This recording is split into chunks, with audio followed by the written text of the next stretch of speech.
and we have a standing rule that says that no student will ever be turned away because they can't afford to pay. That's Wow. amazing. And so we do everything we can to make that happen.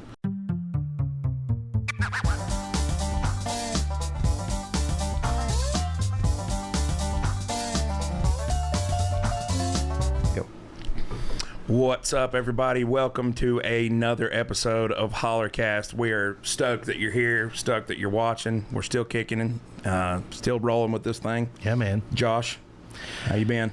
Man, I've been great. It's Good. been a good day. It's Yeah. been a good day. So I finally remembered to take the shirt home. Awesome. So I left the shirt at the studio about 100 times, but I finally have it on today. And I have to tell you, these T-shirts, I know we rep the merch. They're great. They're nice. These yeah. things are the They're real super deal. comfortable. They're really soft. Yes, the real deal. So if you go to the description down below, visit that. We got mugs, Yep. T-shirts, Tumblers, tumblers, shorts. We got all kinds We got of shorts. We got shorts. We got gym shorts, dude. Heck yeah, dude. For real. That's We got what's up. Yeah, we got gym So shorts. any of that stuff really helps support us. We're trying to do the best job we can here with what we've got. But anything that you buy, we'll all just put it back into here. Me and Josh are definitely not lining our pockets. That's for sure. So Well, I mean, last month, I think off of our merch, I'll be transparent. We made a total of $7. boom. So All right. we're absolutely lining our pockets. To our credit, that was the first month. That was no, I know. So I'm we're just- good. But listen, before we get started, let's take a moment to thank our sponsors and get a little fundraising kick in here. Hollercast is proud to partner on our first community fundraising effort, Give Keith a Good Leg to Stand On. Keith Stewart is a member of the community who has had several life-changing medical diagnoses arise this past year. He was diagnosed with stage 3 laryngeal cancer and has had to have his voice box removed as part of the treatment.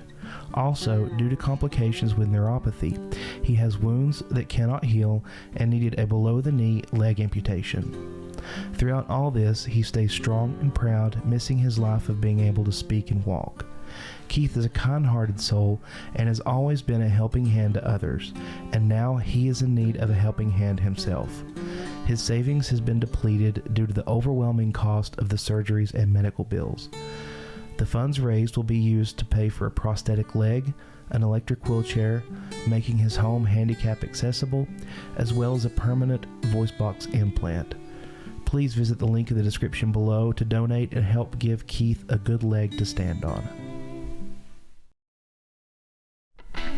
This episode of Hollercast is brought to you by Big Al's Pack and Ship. Located off Roan Road in downtown Spruce Pine, right next to Webb Funeral Home, Big Al's is your full-service shipping solution, shipping out UPS, FedEx, as well as DHL. In addition to shipping services, Big Al also offers copy and fax support, notary public services, and is Spruce Pine's go-to source for U-Haul truck and trailer rental. If you're looking to ship out a package, mention promo code HOLLERCAST at checkout to receive 5% off. Again, that's promo code HOLLERCAST to receive 5% off shipping services. Big Al's Pack and Ship. Make ship happen. This episode of Hollercast is sponsored by Moondust Lounge, Spruce Pine's only dedicated bar room and live music venue. Located at 116 Oak Avenue downtown, Moondust Lounge offers a variety of fun activities for all ages, including weekly karaoke, dance parties, and live music of all genres. Find Moondust Lounge on Instagram or Facebook for a full listing of the week's activities and mention promo code HOLLERCAST at the bar for 50% off your first beverage. Again, that's promo code HOLLERCAST at the bar for 50% off your first beverage. Moondust Lounge. Get dusted.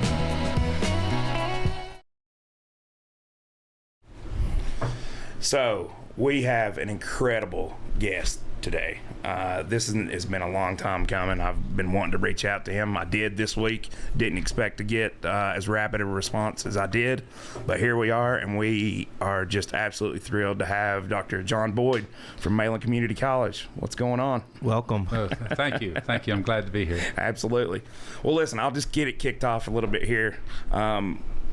So can you give us a background of where you came from, where you grew up, and kind of how you got into higher education and got to Mayland? Well, I grew up in a little town called Ellenboro, Wisconsin. It's around the Platteville, Wisconsin area. And went through college there at Platteville in ROTC and got commissioned, and then spent several years as an infantry officer. Oh, wow. And so, and then while I was in, I met my wife and ended up in Horry County, South Carolina. Oh, really? Yeah. And that's where she grew up. Nice. And so I got to Horry County out of the Army, and I was a beaver trapper for 7 years. Really? Wow. With the USDA. Oh, really? Yeah. Wow. That's interesting. Yeah, so I trapped beaver in Horry County in the swamps down there. Ah, okay. And one of the only people you ever know that delivered a beaver C-section. Really? Yeah. Oh my gosh. And had him as a pet for 18 years. Really? Yeah. You had a beaver as a pet? Yes. That's awesome. What was his name? Beef. Beef, of course.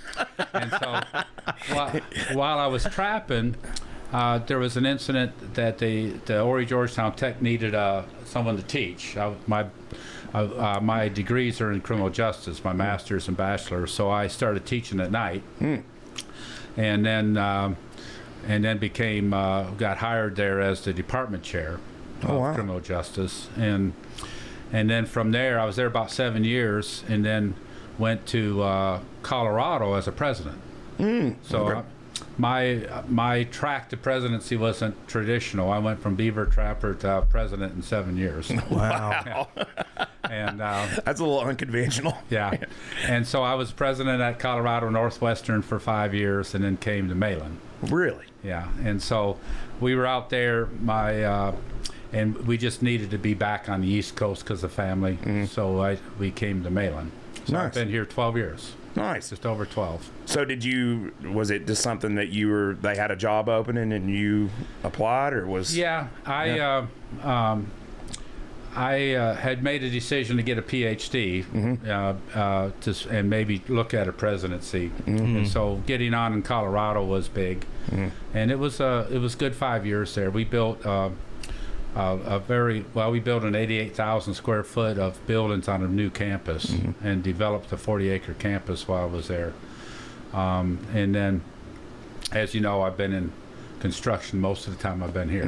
Yeah, And, no joke. yeah. You got a lot going on. Yeah. And so that tends to be, one of the things that we've been good at is being able to find the money to get stuff built. Yeah, And, absolutely. And so trying to look ahead to make a difference. Yeah, understood. Yeah. So you feel like that time in Colorado, where you said you did some major improvements and building to that kind of is sort of naturally what's led to what's going on now at Mayland, right? Yeah, my dissertation, I went to Clemson. Okay.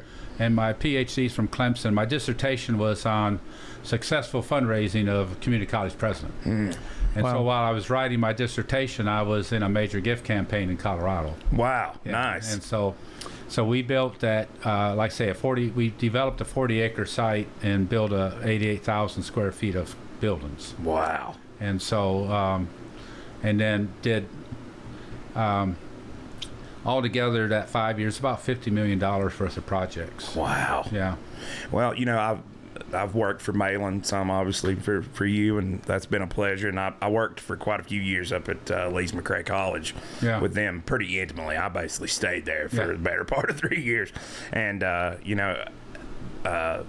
the president then of Lees McRae College was just an absolute fundraising maniac. And so I kind of know firsthand, what that's like. And I have to tell you, I'm very impressed with your efforts.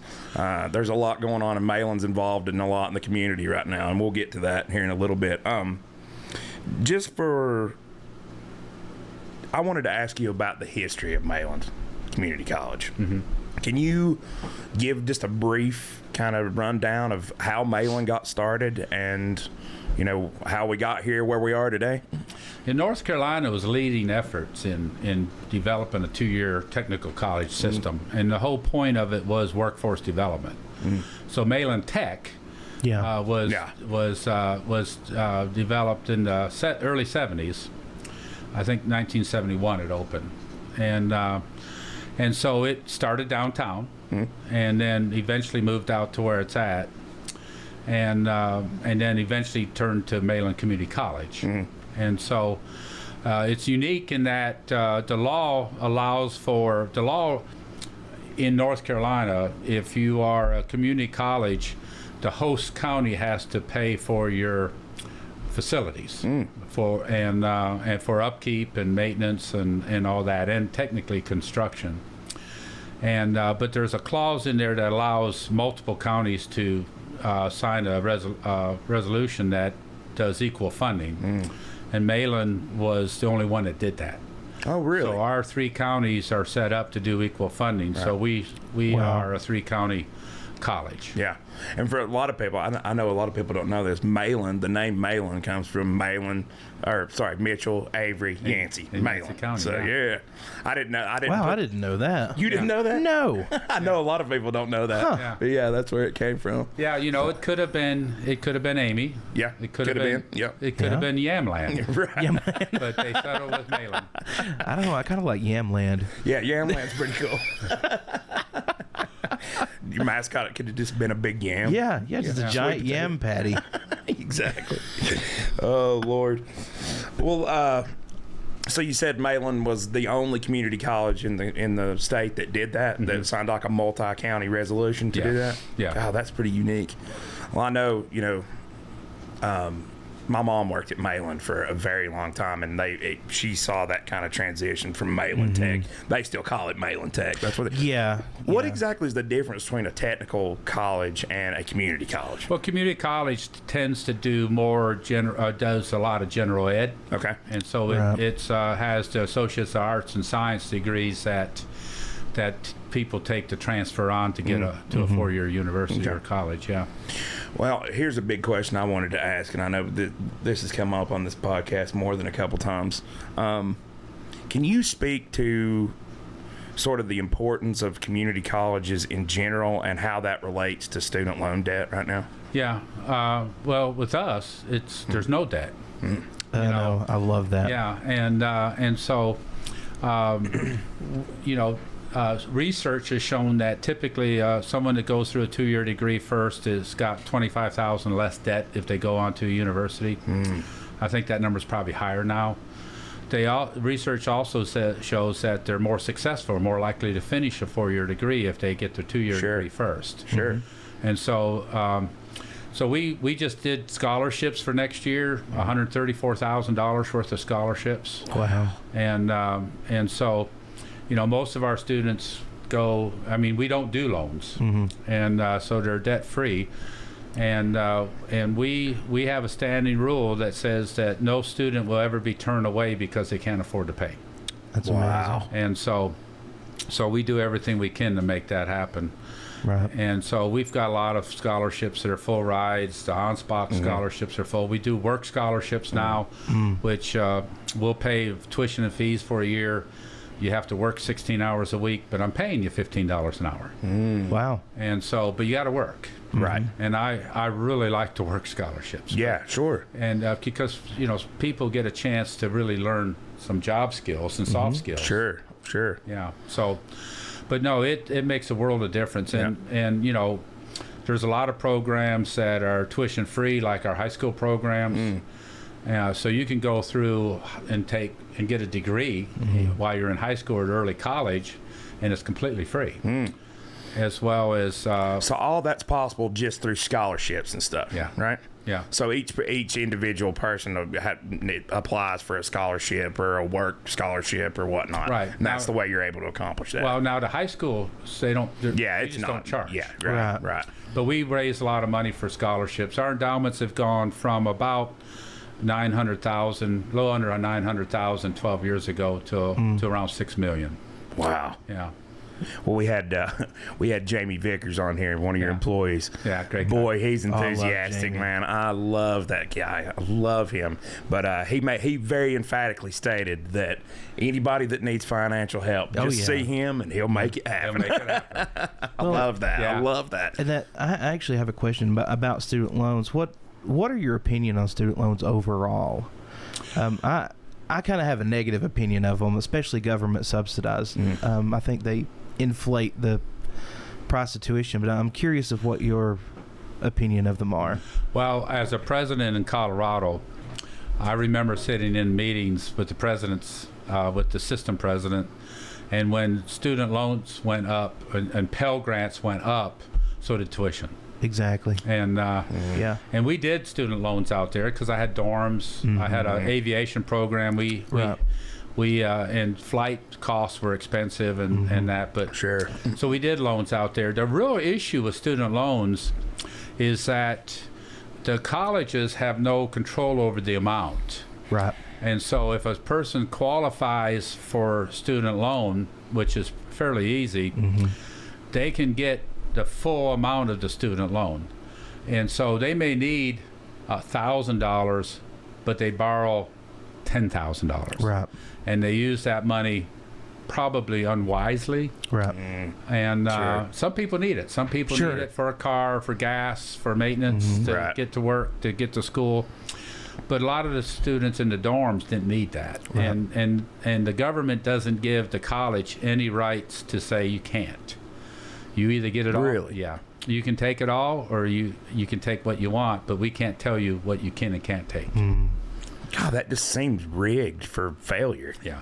And, and then Department of Ed for a while started saying, well, if the colleges have a certain default rate, we will not allow you to do student Pell Grants or student loans. And default rates were high pretty well across the board. That's Sure. kind of disappeared now. I think probably because a lot of colleges would have, because you have no control. They're already Sure. left the college. Right. You have no control if they make a payment or not. Right. Wow. Yeah. So I think the loans have a good purpose. I think that they could be set up to where the college had a little bit more control and say, well, this is what you need, and we can get you what you need. Right. Right. But, yeah.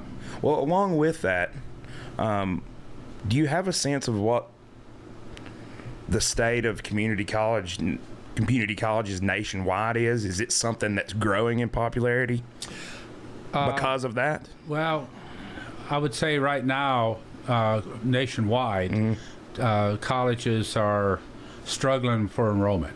Yeah. And that's kind of a nationwide problem. And I was going to ask you, that was actually my next question was, Yeah. I know there's probably some unique challenges that an institution like Malin faces now and in the future.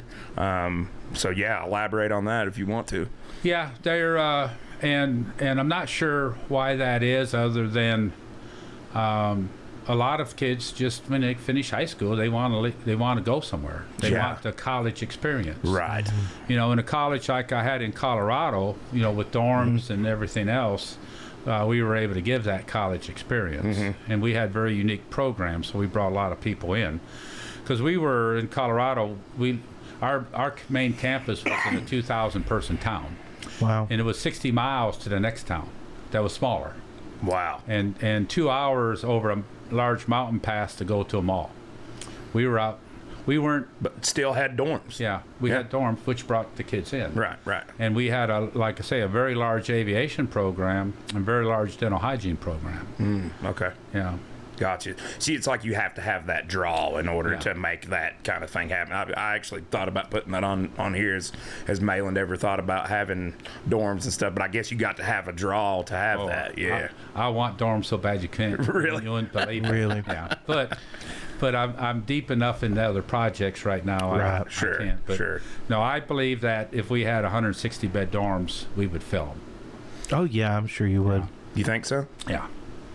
And so, and I think that opens up some additional experience. It also brings some kids in that will end up staying here. Mm-hmm. And it also helps with the summer workforce for a lot of these private subdivisions. Sure. Sure. Yeah, and golf courses and stuff. Yeah, So- absolutely. So, maybe. Maybe. Yeah. Future plans. Yeah. I got you. That would be Yeah, great. I got you. Well, I want to touch on the early college high school.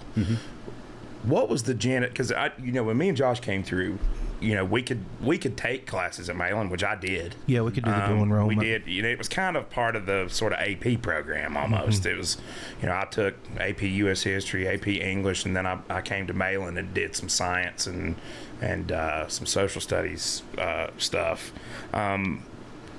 What was the genesis of the whole early college, high school idea, and how important do you think that is? And my other thing is, how unique is that? Yeah, the early college really started with Bill Gates. Really? Yeah, Bill Gates Foundation helped fund the original early colleges. And the intent of the early college was to bring in a student that was somewhat at risk in the traditional model. Yeah, okay. And so there's, early colleges are pretty common. Ours is unique in that we have 3 counties that work it. Yeah. Most of the time it's a single county. And so so in that aspect we're unique that all 3 counties do it. But it's pretty common across the board. And initially there was funding to help get it going. And now a lot of that is self-perpetuated because of enrollment. Gotcha. And so, but it was really intended to get students that aren't necessarily athletes and stuff like that to come, that were a lot of times because they were bored with where they were at. Sure. And so the early college is a great opportunity for someone to really get a head start. Sure. Yeah. Well, Noah's taking advantage of that. Yeah, I'm very excited for him to go there. Yeah. I know he is too. And they take classes on campus with regular college students. Yeah. And it's they're all held to the same standard. Sure. Just like our CCP in the high schools are. They're held to the college level standard. Sure. Yeah. So is everything that goes on at the early college aimed at basically when they graduate with an associate's degree? Is that the whole kind of? The intent is that. Okay. Not all of them do it. And they can stay a 5th year and finish. Okay. So, and the high school gets funded for it. Okay, cool. Yeah. And so does that, as far as the state level, does that money sort of follow the student to the early college? Is that the way it works? Yeah. Yeah? Okay. I got you. So the high schools get their money. Okay. And Mitchell High School gets all the high school funding for that. And then they put the money back into hiring the faculty and stuff. And typically, the first 2 years, they take mostly high school classes and some college. And the last 2 years, they take almost all college classes. Gotcha. And then the 5th year, if they want to stay and do the 5th year, they can, and it's funded. And so it's pretty common for our. And I was saying earlier, our graduation speaker this year was an early college student that graduated with us with 2 associate degrees. Wow. And that was 2 weeks before she graduated from high school. That's incredible. Yeah. Wow. Yeah, that's incredible. Yeah, that's pretty crazy.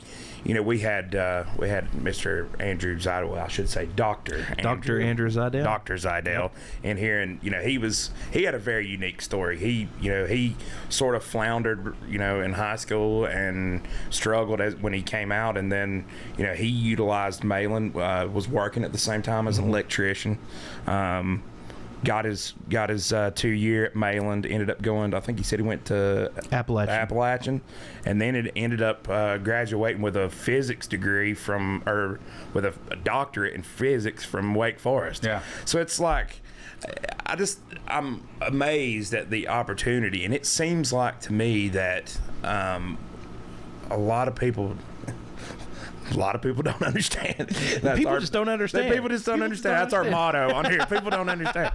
People don't understand. I don't T-shirt. understand. Yeah, I don't understand either. But I don't think people know what sort of opportunity that is and what you have out there. It's it really, huge. yeah, it is. I mean, think about starting at a university as a junior and not paying those first 2 years, because it's not just the tuition that you're paying; Right. it's the room and board, and the fees, which can be pretty expensive. Sure. And so we do, and we transfer to a lot of places. We have a lot of our students from our Anspach Advanced Manufacturing program. that end up at Western because they have a similar program, and we have a standing rule too that if students take 16 hours with us in high school in anything, and they want to go and get a 2-year degree in applied engineering, it's free. Wow. And, Wow, really? Yeah, and our students get to work on all of our equipment. So we do 3D metal printing. We do a lot of work for BRP, and they design a part for a motor, an engine. It used to be Evinrude, but Evinrude's closed now. Sure. And they'll design a part. They'll email us that design and specify the metal, and so the 3D printer prints the part by layering metal dust with the laser and builds the part. And then it's shipped off to Wisconsin to where it's put on the motor and tested.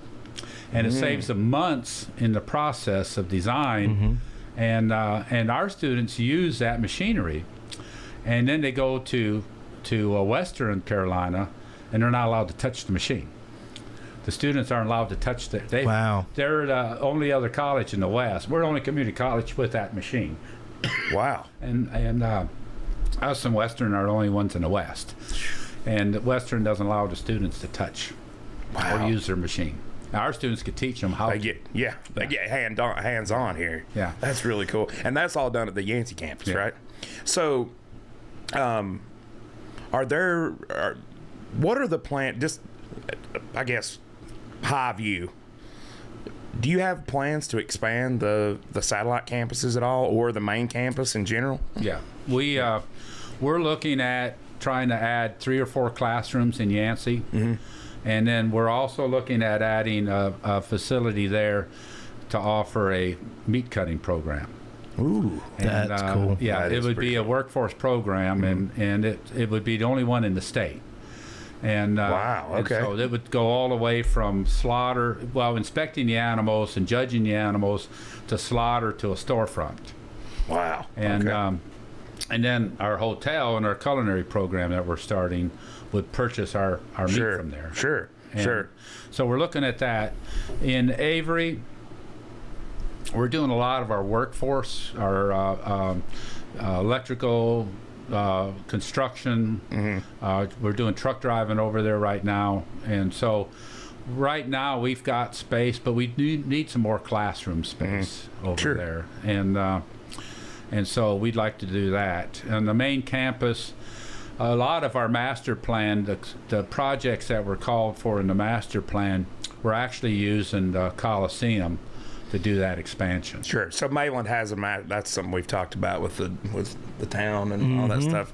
So you guys, were you a part of the development of the master plan? Well, yeah. Well, the original master plan that was there when I came, I wasn't. Okay.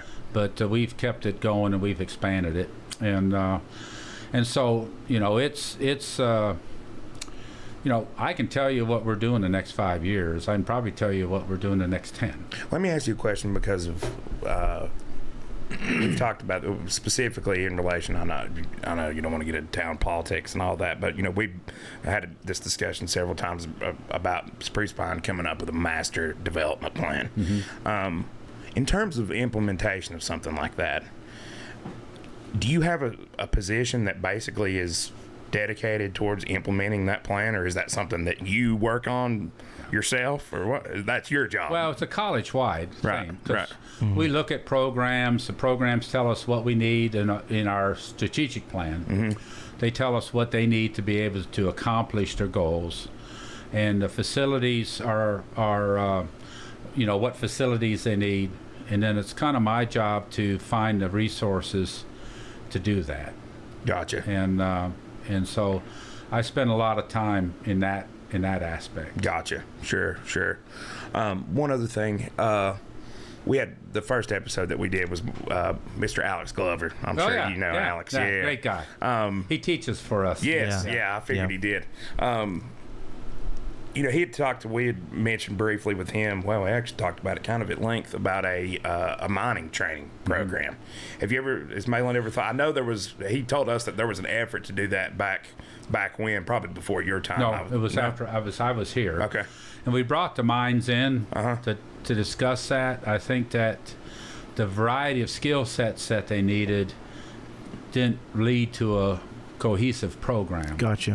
What we are doing that they've been involved in is a facilities type program. It's a workforce program. It's industrial maintenance. Gotcha. And industry came to us and said, we need an all-around person. Mm-hmm. And so Yep. we That's Josh. That's Yeah. me. That's what he does. well, and so we put together an industrial maintenance program for them, and there's some welding, there's electrical, there's HVAC, there's just how to read plans, and all that, and it's about an 8-week course. Gotcha. And so that's been successful. Yeah. Gotcha. And the Ansbach building was because that's what the industry here said they needed. They needed engineers. Sure. And so we put that together. Nice. So that's all kind of integrated in what you've sort of already got. Yeah. I know, what Alex was saying was that, if, let's say, somebody, right out of high school or even in high school could take those classes, get some basic chemistry like you did, it's not, you told me it's not necessarily that difficult. No, lab work, the most lab of it. work's not. Right. No, it's just analytical chemistry. Gotcha. It's basically QC. It's basically quality control. Gotcha. What we do Gotcha. there in the lab. But yeah, I always look at ways, to get local people into those high-paying, technical jobs. I mean, I'm sure that's a giant focus of yours too, right? Yeah. I got you. And we want people to stay here. We Sure. want people to Sure. raise families here. Yeah. And fill our schools. Sure. and Well, that's how eventually this fill our area is going to college. survive. Yeah. That's how this area is going to survive if people don't stay here, and if people don't move here. We need people to come here too. And that's been really a focus of the college. And a lot of what we're doing right now is to create an area where people want to come. Yeah. Gotcha. Yeah. So, I know Malin obviously right now is involved in a ton of things in the community, outside of just the main campus and the satellite campuses and all that. Can you speak kind of further more to what your passion is for those types of projects that you're involved in? And then we'll go walk through them. I've Yeah. got some. I believe strongly that if you look at the high school populations and the declines that they've had, I mean, you have a high school like Mitchell, who was 1,000 kids in the 80s, and now, in the next few years, the whole school district's going to be just over 1,400.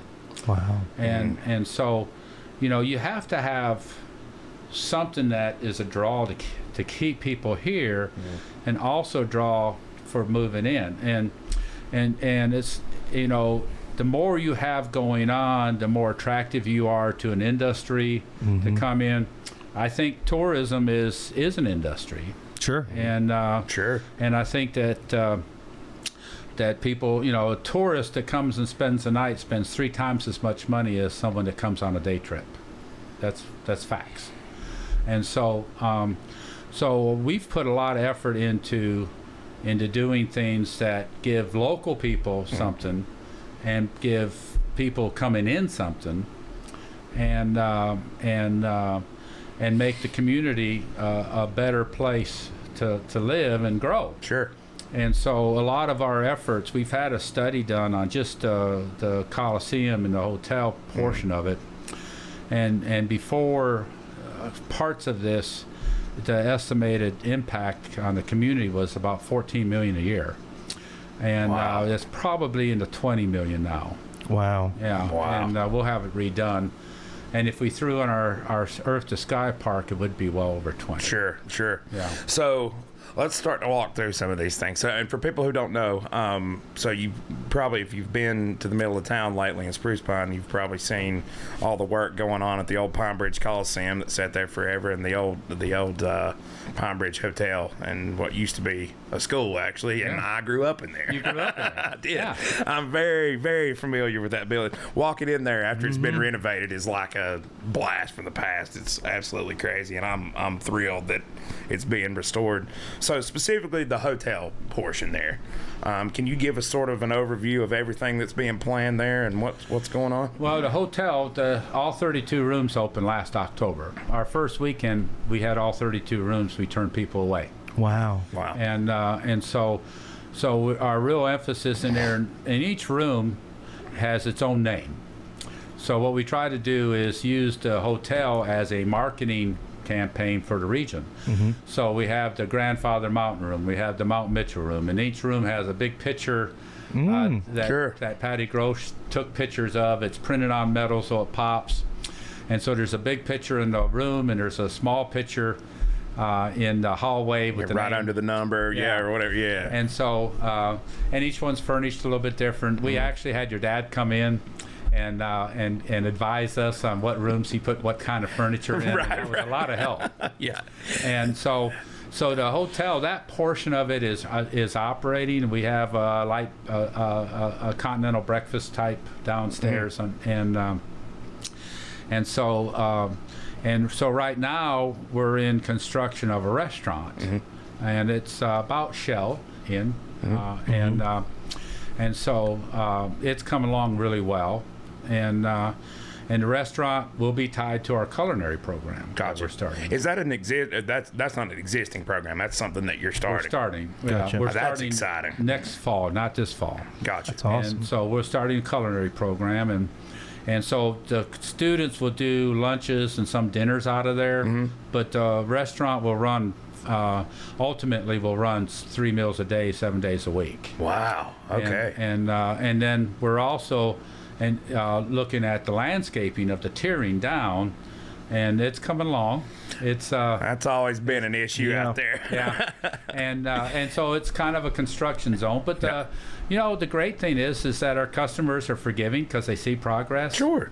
And they're very, very complimentary on that. And we've had just a ton of people that went to school there Right. that have come and stayed. Sure. And they love it. Yeah. Wow. And so we'll have 5 fire pits outside. The top tier will be done sometime in the middle of June, Okay. and with concrete and the pavers and all that, and then we'll start going down, and then some of that Gotcha. equipment will move over. So we have a little bit more parking. The final phase down there will be the parking lot, paving that, and then getting lighting, solar lighting mostly Yeah. in there. And then Downlighting, of course. downlighting, and so it's and so the hotel then is tied to the Earth to Sky Park in that you can come there. We keep tickets for the observatory. If you come, Sure. you can get tickets. Otherwise, it's almost impossible to get tickets unless Right. you get in right when they Right. first get online. I know. You do stuff at the planetarium. We will offer wedding venues out of there for the Earth to Sky Park, for the planetarium, or the Coliseum, or, Wow. or the observatory. Yeah. So the hub is kind of the hotel because it allows us to do other things out there at the Earth to Sky Park, and allows us to do things in the Coliseum. Man, that's exciting. Yeah, and so it's the Blue Ridge Boutique Hotel. Yeah. And so it's so things are going well Right. in that, and so it makes a difference downtown. Just as when you guys ran it, the town knew when you had guests. Right. And the town knows when we have guests. Sure, absolutely. Yeah. My mom, when we were there, Mom was the brains behind the marketing of all of it, and it was a different thing back then. When my parents ran it, we had the luxury of having that corporate business from Henry Don and Lexington and all that stuff. CSX was a big corporate, Yep. and that kept Mom and Dad filled. That was their occupancy through the week, basically, and then the weekend were usually your tourist days. So that was something that Mom worked really hard at to come up with a marketing campaign, and it was Stay in School, of course. For those who don't know, it was the old Harris High School, back in the day. Yeah. So, or I guess it was a school. It was a K through 12, I believe it was. Yeah, I think so. So, has there ever been? You mentioned the culinary program. I think that's really cool. That's something that I think is going to attract a lot of people. What about a hospitality management program? We had hospitality management when I got there, and never had over 3 students. Sure. and only one graduate. Sure. And but we're coming at it a different approach. We're going to do it more into a certificate, I think, program off of either culinary or possibly business. And we're also going to go into the apprenticeship component with it. Oh, okay. And so ultimately, we're working on what we will call the School of Hospitality and Culinary Arts, or Culinary Arts and Hospitality. Right. Yeah. And hotel will be the hub of that. Gotcha. And so the culinary program itself will be in the Coliseum. Gotcha. And so we just submitted a fairly substantial grant for to do the culinary. Sure. And so we believe that we have a really good chance of getting that. Gotcha. That would be great. But we can start it on the main campus in our kitchen up there. Gotcha. And we'll start it up there. So, tough question for you, only because I've heard the scuttlebutt out there about it. In terms of the funding for the hotel, is there tax money involved in that? No. Well, initially the counties and the town committed to some initial funds. And they committed to 4 years, and with the towns committing to $100,000 a year and the county $150,000. So we went and got the commitment the first 2 years, but we didn't ask for the third and fourth year. Gotcha. And so otherwise it's labor of love of finding the money. And there is some of our SCIF funds, our state construction funds, on the kitchen component because it's part of the culinary. Sure. Gotcha. Sure. Yeah. And Well, I mean, I think that when you view it in the light that you have a culinary arts program and eventually, hopefully, a hospitality program, I mean, I think that kind of frames it in a different light, because what I've heard is, well, I don't know if I want, it basically would be a public entity competing with private entities, and so that's good to clarify that. Well, and Senator Heiss helped us. He got us $250,000 a couple of years ago for that. Well, if you've ever been to Roanoke, Virginia, there's the Roanoke Hotel. Okay, it is owned by the University of Virginia. Right. And the town built the convention space attached to it, but the university owns the hotel, and there's a bridge that you cross over railroad tracks and the road, and you go downtown. Huh. Very similar. That sounds similar. Sounds very familiar. And so hotels aren't real common, but there's community colleges that have hotels. Sure. And so the Broyhill Center at Appalachian State. Yeah. Yeah. That's And one. so this is and so this is also is run through our Malin Enterprise Corporation. Any profits that we get off of it, first of all, will go into paying off some debt that we incurred. Sure. But it will also go back into students, into scholarships, into faculty and staff. That was going to be my next question, actually. What about the profits? Yeah. So, And so that all goes back into students and to the faculty and staff. Sure. And so the idea behind this was the EDC for a long time, one of their top priorities has been to have a nice hotel downtown. And so I forget the number, but we brought in just in the last year, hundreds of people that spend the night in the Spruce Pine. Sure. It's also our weekdays. We have people from the mines. Yeah. That stay there. And So you still got some corporate Right. corporate traffic in there.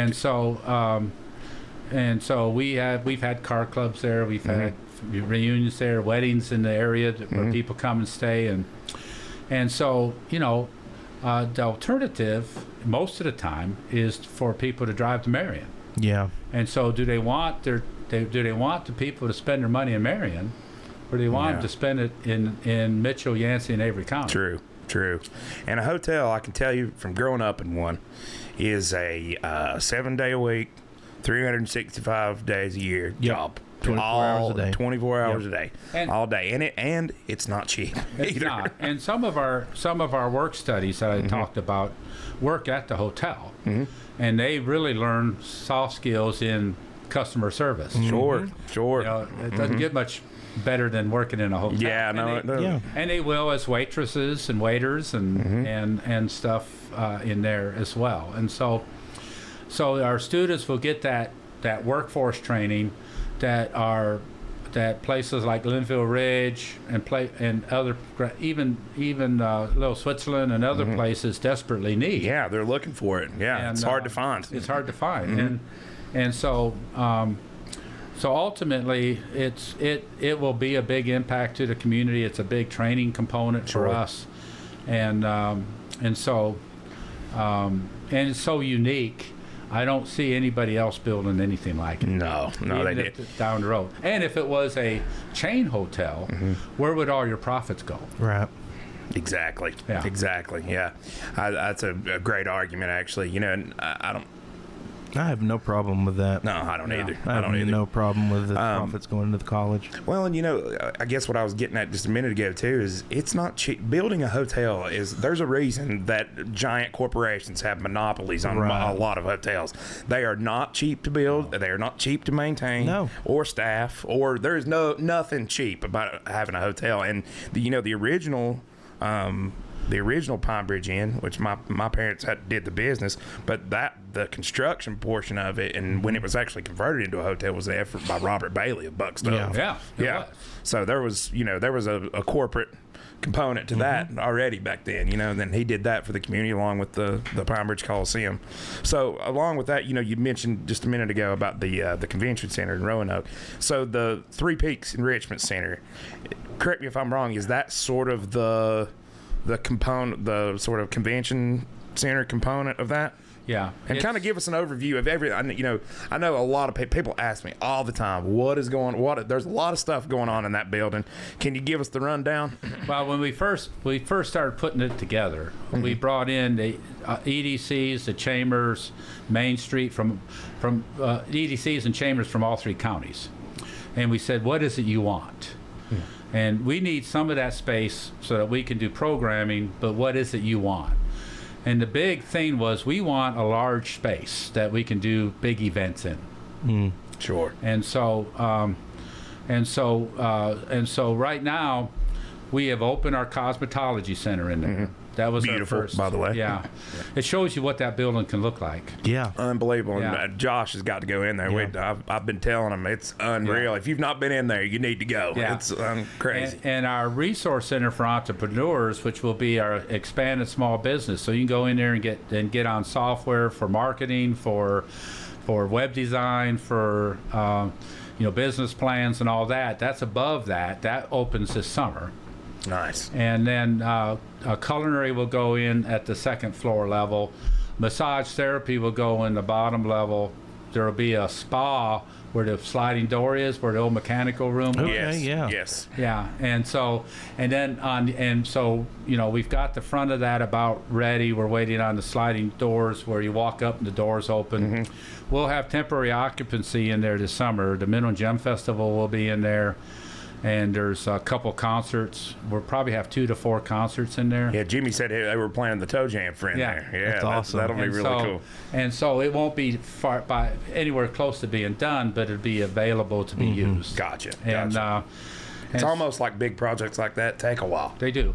And eventually that will be a 2,000 seat event space. Wow. And Okay. so you'll be able to do, and even now we'll be able to do car shows, gun shows, concerts, conferences. There'll be an area there. We'll have on the north end. We'll make available for a business for a tap room, and but there'll be a big seating area that'll be separate from the other area.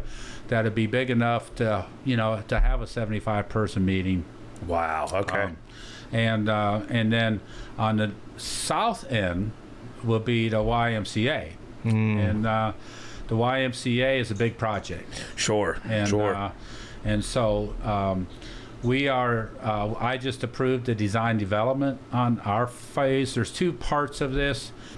I've got my part, and I'm doing the core and shell, and then the YMCA does their finish. Yeah.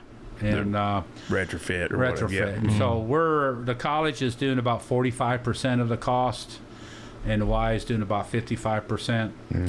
And that's the Williams YMCA Yes. up in Linville, right? Right. Same folks. And so great people. Yeah. Great people to work with.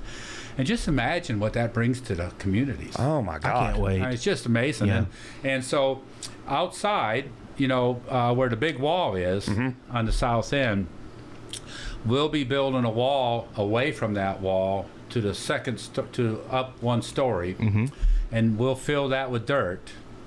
And then we'll build another wall about 6 feet away from the wall at the second floor level up to the top and fill that in with dirt. And we're burying that wall in place. Gotcha. And then when they get ready to build the pool, they'll put an in-ground pool because the dirt will be there. But there'll be 2 pools along that wall at the second floor level. And one pool will be a 6-lane Olympic pool. Oh, So wow. all the school districts will be able to do swim competitions. Wow. It adds a whole new dynamic to what the schools Bravo. That's awesome. Let's go. yeah, and then the other one would be more of a family pool where you Right. learn to swim, they'll have slide and all that.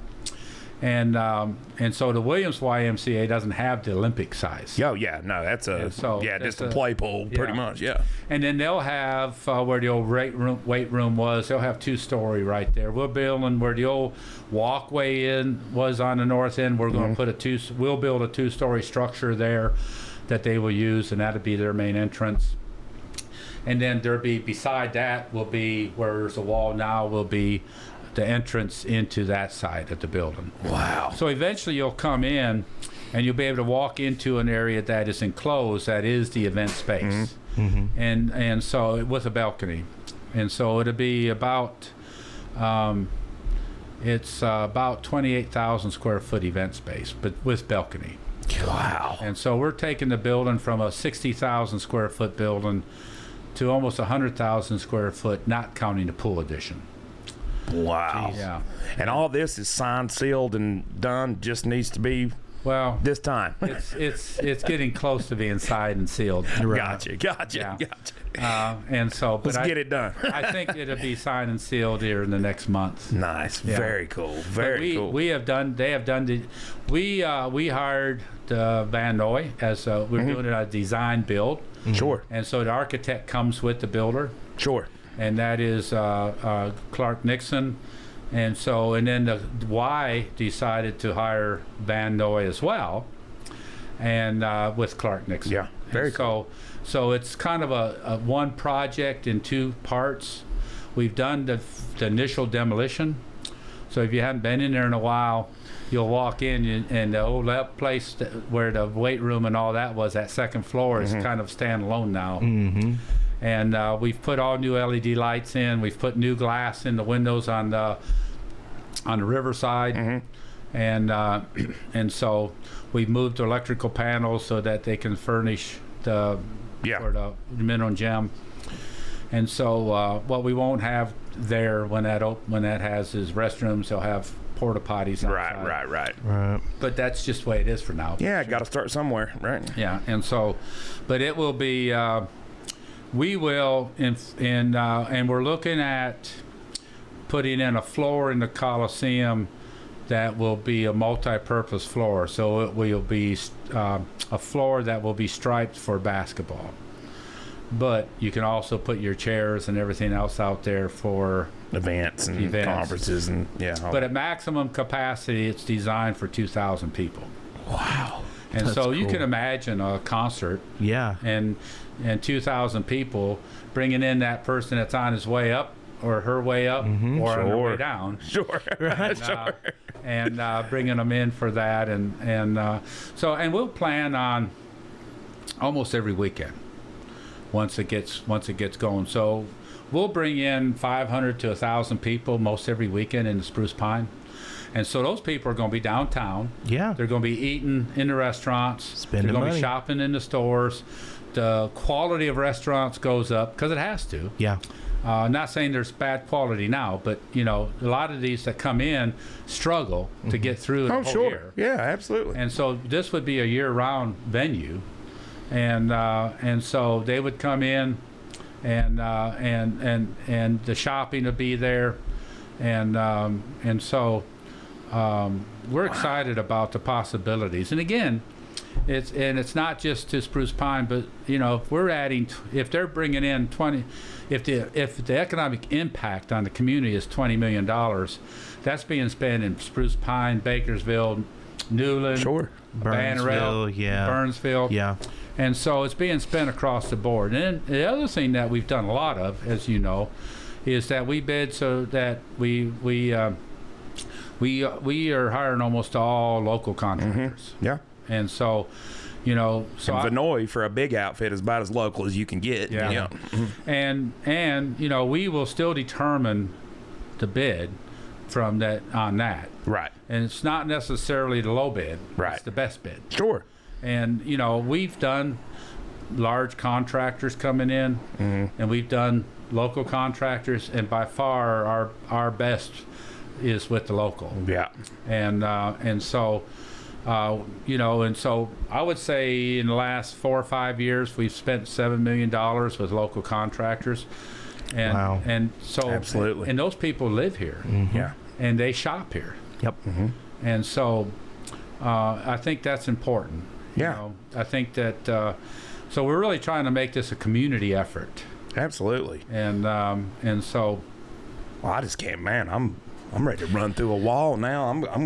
I need to buy some space downtown. yeah. I mean, I'm ready to go to the gym at the Y. Yeah, I know, right? I'm ready to swim. I'm ready to concert. I'm ready to get my nails did. Yeah. I'm ready to do all kinds of stuff. That is really cool. We should be in construction this fall. That's Wow. awesome. Yeah. Nice. That's And, awesome. My part will be first. Gotcha. Obviously, Yeah. have to Yeah. get the core and shell done, Yeah. and so we're sitting on a pretty good sized pot of money right now to get started, Good. Good. and I think the other pot will come in, Yeah. and then and then, of course, while people are here, we want them to go to our Earth to Sky Park. Sure. Absolutely. That was where I was headed next. So Yeah, so give us the overview on that. our Bear Dark Sky is an IDA site, International Dark Sky Site, and so. Pull that microphone a little bit closer to you. And there. so what that means is that we have to go and test the light every year, and we're the only higher education in the world that runs an IDA observatory. Wow. And so we make events available, and we put them out 2-3 months at a time, and they fill up that quick. 70-80% of the people coming in are coming in from 3 or more hours away based on zip codes. Wow. So we're bringing people in. They're staying at bed and breakfasts. They're staying at our hotel, at other hotels, and so the observatory tends to bring the distance people. Right. And then and now with the planetarium, if we have a weather event, people can have an option. We can do an observatory event in the planetarium, or they can get their money back. Right. A lot of them end up doing the planetarium event. Yeah, because I'm sure that's a bummer. You come so for people that don't understand. So there's two components to the Earth to Sky Park, right? There's the observatory where the building with the slide off roof, and you have the telescope in. Yeah. Right. That's up top. Yeah. And all this is at the old Yancey Mitchell landfill. Yeah. Yeah. And it's the largest telescope in the southeast. Wow. Really? Yeah. And then down below is the planetarium. So the day we opened the planetarium, we were one of 2 IDA sites in the world that have both. The other one is in South Korea. Wow. Wow. So we're unique in that aspect. And the planetarium was all done local contractors. The roof was cut in Minneapolis on a 3D printer. Really? I did not know and that. shipped down. And our people had to build the bottom up knowing that the roof was pre-cut. Right. And so you had to be almost within. Exact. Yeah. And so. Wow. And so then we converted the building that we attached it to a welcome center. And so we do a lot. Right now we've had about 1,400 school kids come since July to come to that. And we do a lot of events. Some of the biggest events we have right now are laser light shows. Pink Sure. Floyd is real popular. You're right. Oh, I'm sure. Yeah, I've got to go see that. I haven't been to one of those yet. And so- Queen, Yeah. David Bowie is on right now. Right. And then Huntsville Space and Rocket Center contacted us last fall. They're doing a special planetarium program using Webb telescope. Oh, cool. And James so- Webb. Yeah, Yeah, the space James Webb telescope. scope. And so they're sending us a new show every month. We're one of 2 planetariums in the country they're doing that with. Really? Yeah. Wow. And so very for the cool. first year, and so on Sundays, our matinee is typically the Webb telescope, and it's a new show each month. See, I went to all the Sunday matinees there for a Yeah. while. I need to go. I haven't seen this one yet. Yeah. And then our Saturday matinee is usually something that's child friendly. Right. Yeah. And then and so that's coming along, and so we are now working on the child discovery centers, the last 2 I heard about buildings. this. Yes. And so the child discovery centers, one's been named the All Tech Engineering Child Discovery Center, Okay. and our students at the Ansbach facility have made, and most of it's been printed out, that they've designed and printed a miniature Mars rover that will go in there and do Nice. certain That's things. awesome. Yeah, I heard that. I heard about this Yeah. through the weeds from somebody. Yeah. And so most of that, the engineering one will be hands-on engineering type things, Right. and the other one will be environmental, and we're still working on the naming on that. Right. And then and we've just put out for bid the parking lot that's behind the planetarium. And then if you go out there, you'll also see the painting on the planetarium. Yes, I was going to ask about that. Yeah. Yeah, the bee. The bee painting that Yes. Matt Willey has done. And Matt Willey is painting he's doing a project called For the Good of the Hive. Okay. And he's painting 50,000 bees around the world. And we were and he painted his 10,000 with us. Nice. Wow. And so, but what he did unique on ours is after the hive, he went and did night pollinators, since we've got pollinator gardens, which Really? he doesn't normally do. Nice. And so, so the bees, if you've been in the planetarium, you see the queen bee before you walk in. And so Matt, the project before us was the U.S. Embassy in Beijing. Wow. If you Okay. if you go to the National Zoo, the ape house, you'll see the ape house is painted. He's starting a program on Netflix. Really? Yeah, and he started filming for that program while he was with us. Nice. Yeah, Really cool. Yeah, so it's a pretty incredible project. Holy cow. So how did you get involved with this? Where was the genesis of this whole planetarium observatory thing? And how did you get that space? I know it used to be the old energy exchange, Yeah. right? Yeah. And when the energy exchange went bad, we tried as a college to help it along, to keep it going, but there's just no way to cope. When Right. the gas ran out, that was it. That was it. Oh, And so during that time, there was an idea to have an observatory. And so and so it kind of lost steam because of figuring out the funding and all that. So the Yancey County kind of liked the idea. They kind of wanted us to. I said, well, if you want one, we'll build it. And they were pretty pleased that we were willing to do that. Sure. So we raised the money. We built the observatory. We ordered the telescope for it. It was special made. And then later on, as you know, we did the landscape, which you were part of.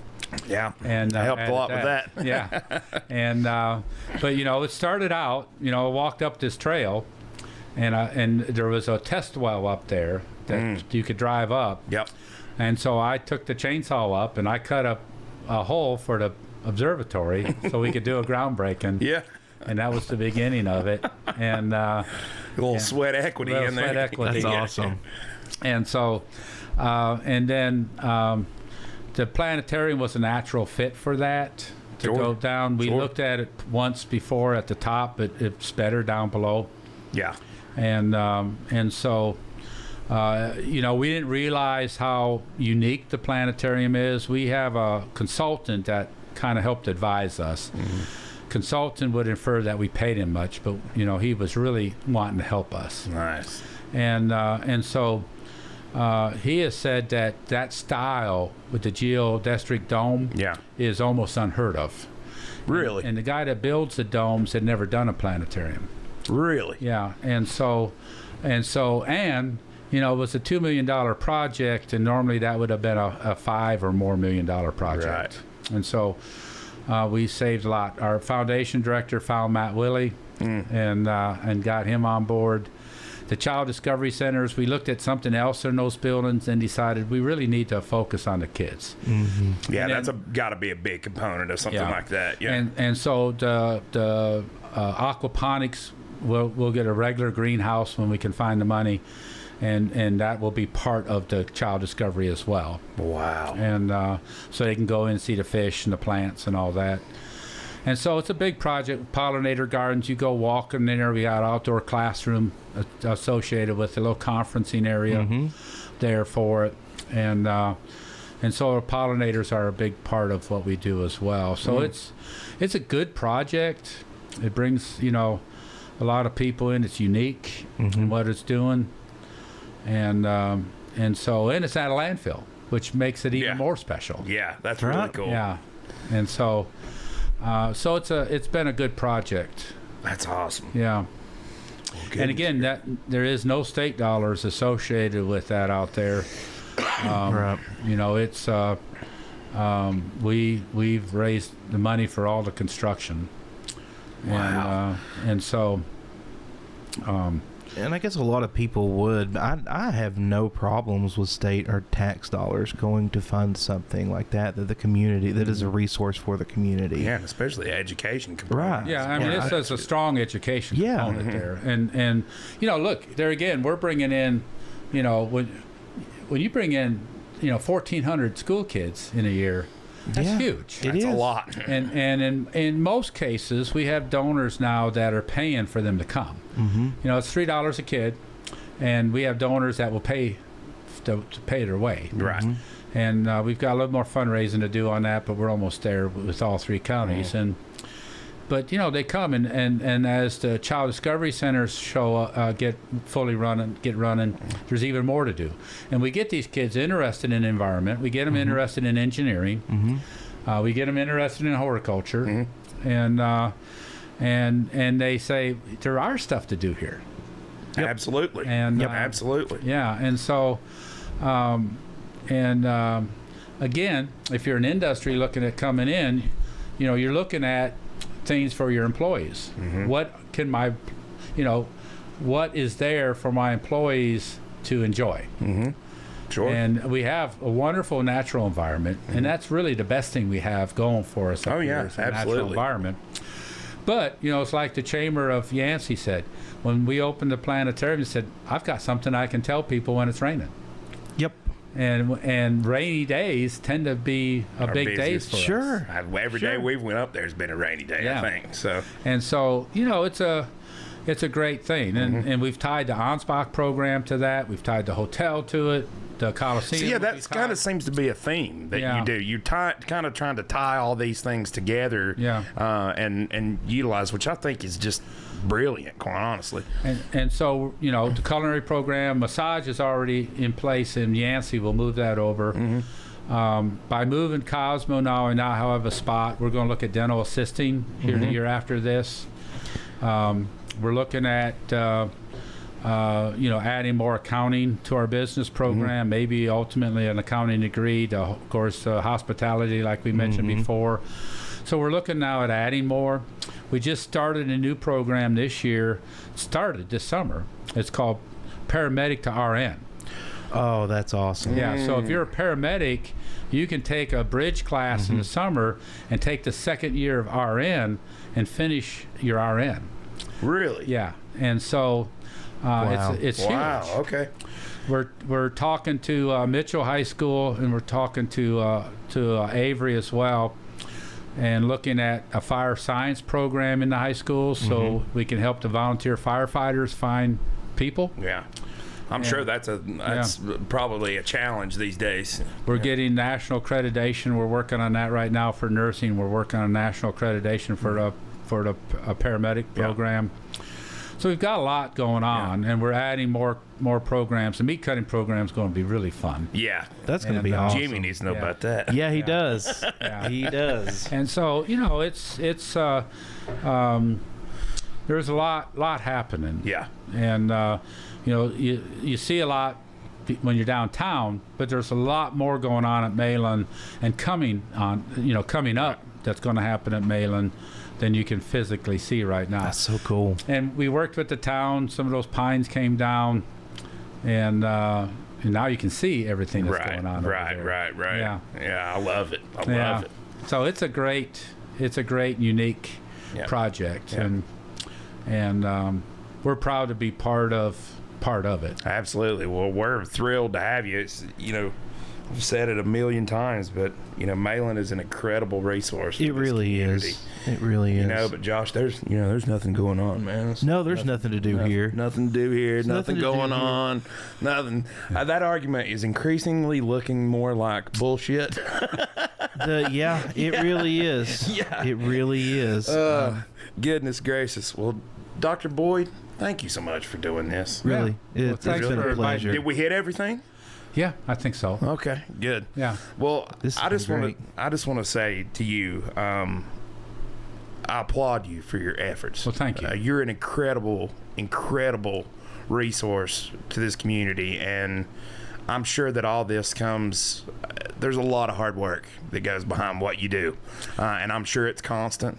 And man, I was so glad you were able to carve out a little time for us. I think it's important for people to hear. I'm really going to push this Yeah. episode out Yeah. there because, people ask me all the time what it is going on, and I don't think anybody, really has the complete picture. But I mean, from what you've sat here and told us today, Well, this is just It's incredible. way more than even I thought was happening. Way more than I thought, and I know more than most. we have an incredible team, Yeah. and we have faculty that are just top rate, and I can tell you, no one cares more about their students in higher education than my faculty do on their Sure. students. Sure. I mean, they put in countless hours to make sure students get it. Yeah. And our student services, our Jamie, as you mentioned Yeah. before, Yeah. and the staff, they all make everything come together to work. And so I'm proud to be a part of such a team. Absolutely. Yeah. Absolutely.